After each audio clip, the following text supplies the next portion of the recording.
Assalamualaikum warahmatullahi wabarakatuh. Salam sejahtera untuk kita semua.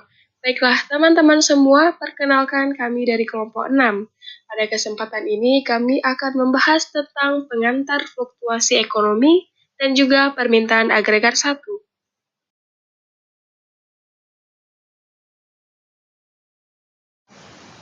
Mari kita membahas tentang pengantar fluktuasi ekonomi.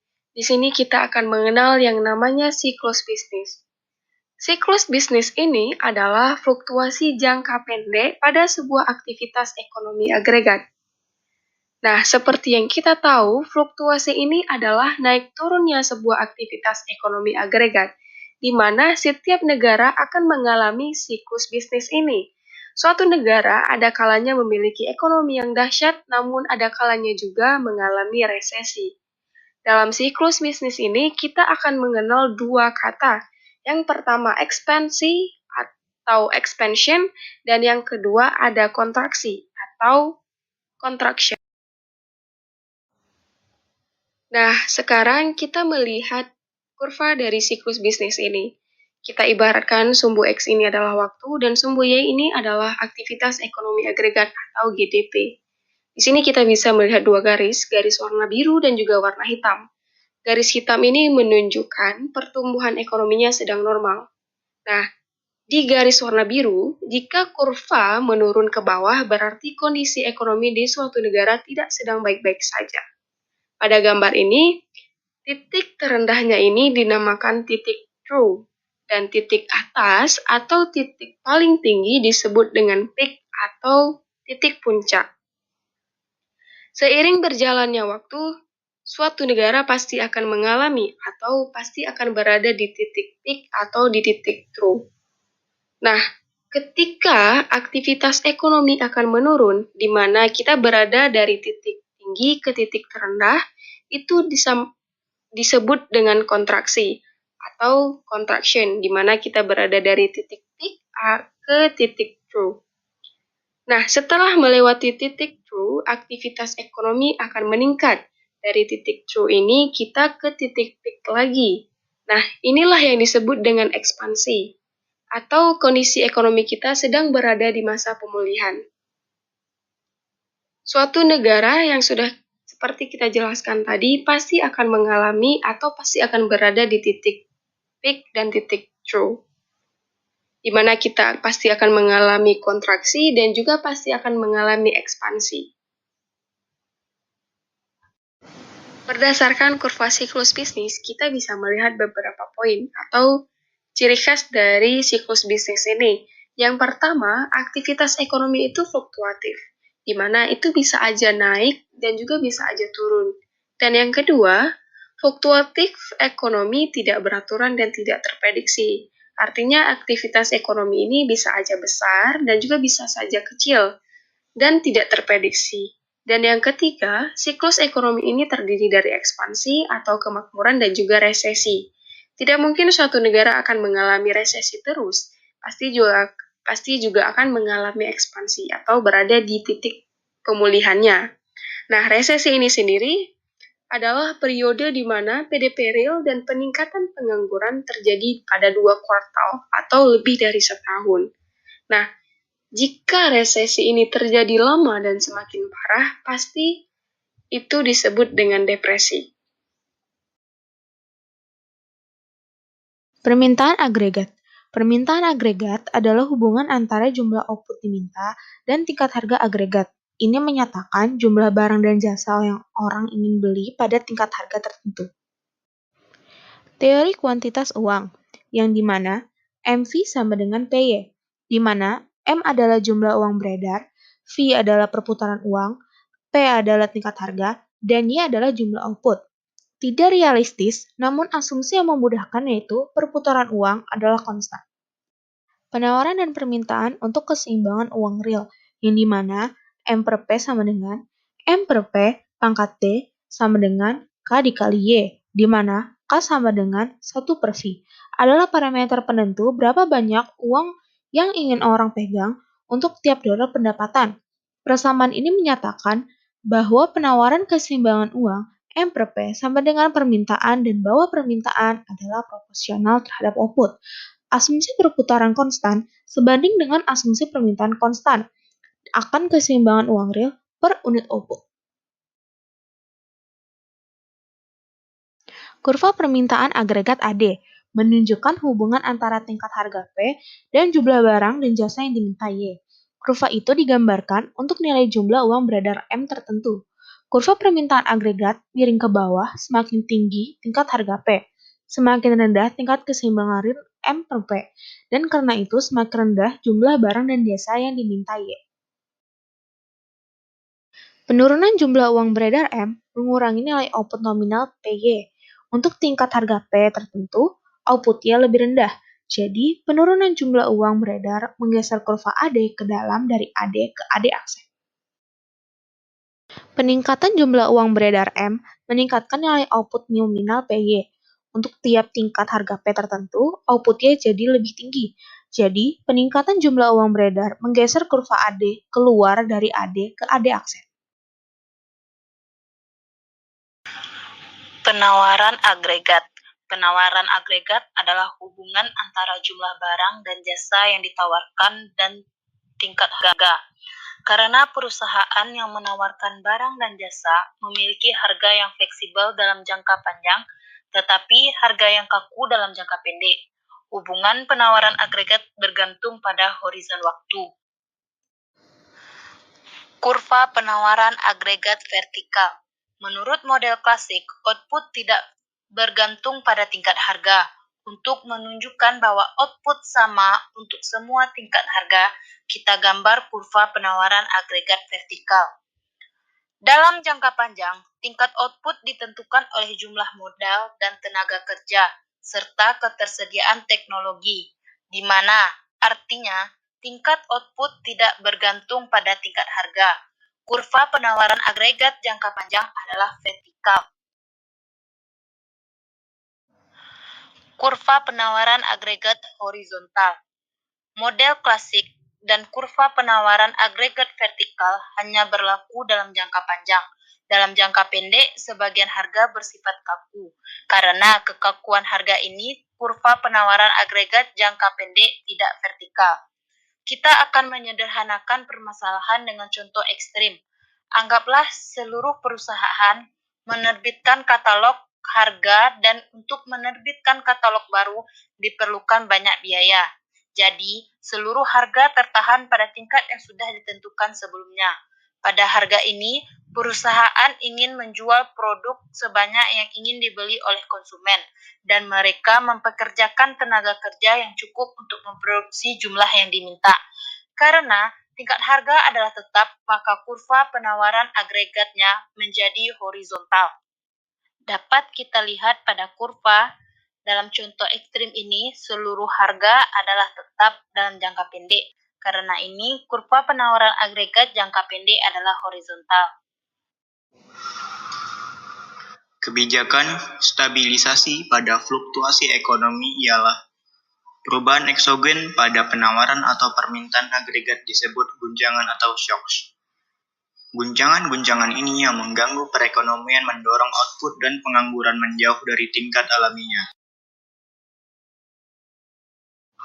Satu tujuan dari model penawaran atau permintaan agregat adalah untuk membantu menjelaskan bagaimana guncangan menyebabkan fluktuasi ekonomi. Ekonom memakai istilah kebijakan stabilisasi atau stabilization policy, merujuk pada aksi kebijakan yang diambil untuk mengurangi tekanan fluktuasi ekonomi jangka pendek. Kebijakan stabilisasi mencoba memperkecil siklus bisnis dengan menahan output dan kesempatan kerja semakin mungkin dengan tingkat alaminya. Model ini adalah versi lebih sederhana dari model yang akan kita lihat pada bab-bab berikut. Ada dua pilihan kebijakan yang sama-sama sulit, yaitu sebagai berikut. 1. Mengendalikan atau mempertahankan permintaan agregat agar konstan, atau agregat demand tetap. Yang kedua, harga naik output turun, resesi terjadi sangat parah, dan secara bertahap maka harga akan turun mencapai full employment titik A atau awal.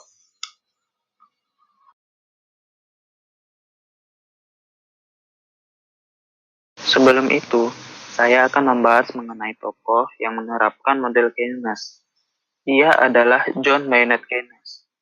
Ia lahir pada 5 Juni 1883 di Cambridgeshire, Inggris, dan meninggal pada 21 April 1946.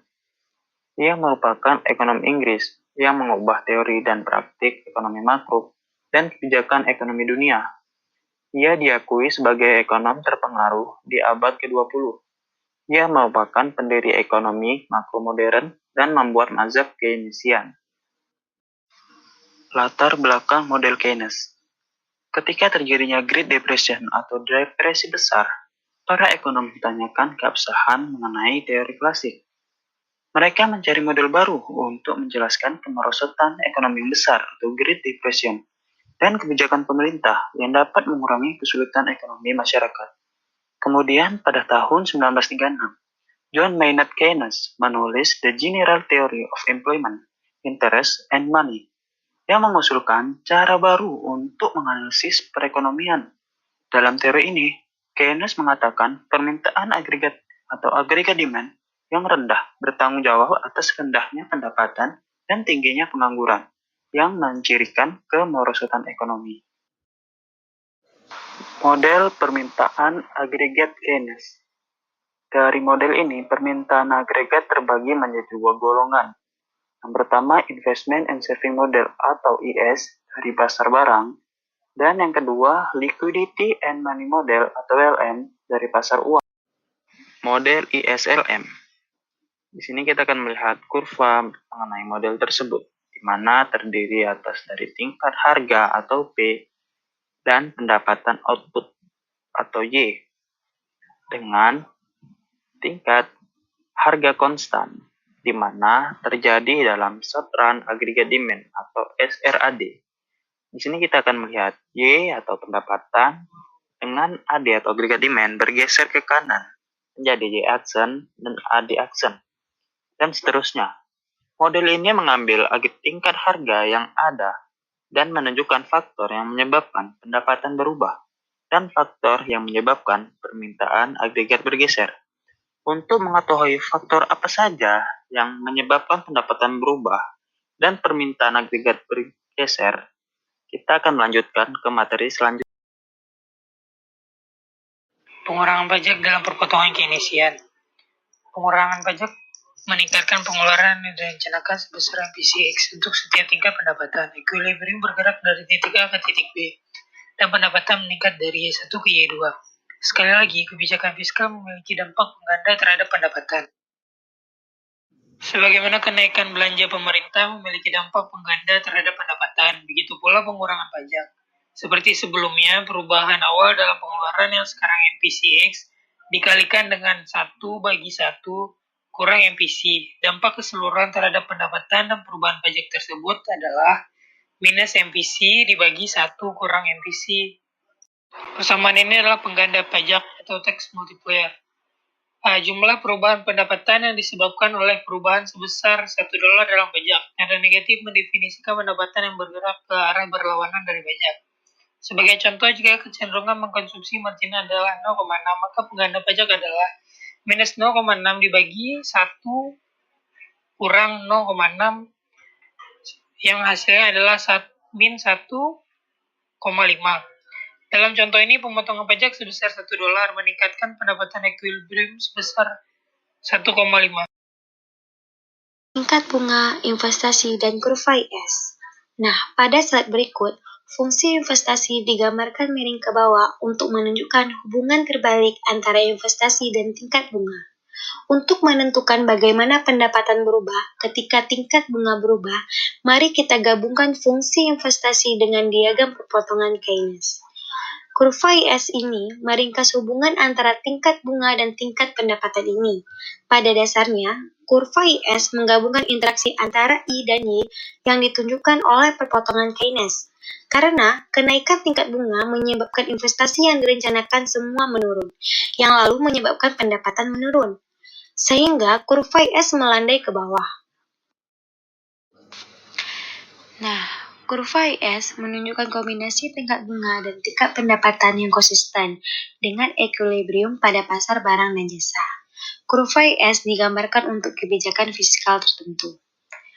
Perubahan-perubahan kebijakan fiskal yang meningkatkan permintaan barang dan jasa menggeser kurva IS ke kanan, sedangkan perubahan-perubahan kebijakan fiskal yang menurunkan permintaan barang dan jasa menggeser kurva IS ke kiri.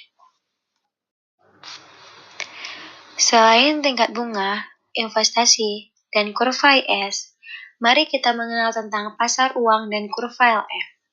Sekarang kita telah menderivasi bagian IS dari AD, dan melengkapi model AD dengan menambahkan kurva equilibrium pasar uang, atau kurva LM. Kita mulai dengan penawaran keseimbangan uang real, atau M per P. Kedua variabel ini, M dan P, dianggap oksagon. Ini menghasilkan kurva penawaran vertikal. Perhatikan permintaan keseimbangan uang real atau L yang menyatakan tingkat bunga yang lebih tinggi menurunkan jumlah uang real yang diminta, karena R adalah biaya oportunitas pemegang uang. Penawaran dan permintaan keseimbangan uang real menentukan tingkat bunga. Pada tingkat bunga equilibrium, jumlah keseimbangan uang diminta sama dengan jumlah yang diterima.